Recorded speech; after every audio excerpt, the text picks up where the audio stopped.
জুলাই অভ্যুত্থানে আহত ও শহীদদের স্মরণে মাসব্যাপী কর্মসূচি পালন করছে বাংলাদেশ জাতীয়তাবাদী দল বিএনপি। এরই অংশ হিসেবে রোববার সকালে জাতীয়তাবাদী কৃষক দল ও আমরা বিএনপি পরিবারের উদ্যোগে বৃক্ষরোপণ কর্মসূচি উদ্বোধন করেন বিএনপি মহাসচিব মির্জা ফখরুল ইসলাম আলমগীর। এ সময় তিনি বলেন, যারা জুলাই আগস্ট গণ অভ্যুত্থানে শহীদ হয়েছে বিএনপি তাদের পাশে থাকবে। পরিবারগুলো, ওই যে মা যে তার ছেলেকে দেখে স্বপ্ন দেখেছিল যে তার দুঃখ দূর হবে, সেই পরিবারগুলোর পুনর্বাসনের ব্যবস্থা করা, আর যারা আহত হয়ে আছে, যারা চোখ হারিয়েছে, তাদের পুনর্বাসনের ব্যবস্থা করা। এটা না হলে ভবিষ্যৎ এবং জাতি আমাদের ক্ষমা করবে না। বলেন, দেশে আর কোনো গুম, খুন, সন্ত্রাস ও চাঁদাবাজি নয়, বরং পরিবর্তনের রাজনীতি চায় বিএনপি।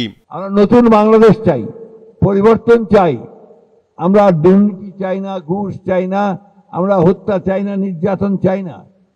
আমরা মানুষ যেন সুস্থভাবে, স্বাধীনভাবে, কমফোর্টেবল হইতে একটা স্বস্তির সঙ্গে চলাফেরা করতে পারে, সেই ধরনের একটা রাষ্ট্র চাই।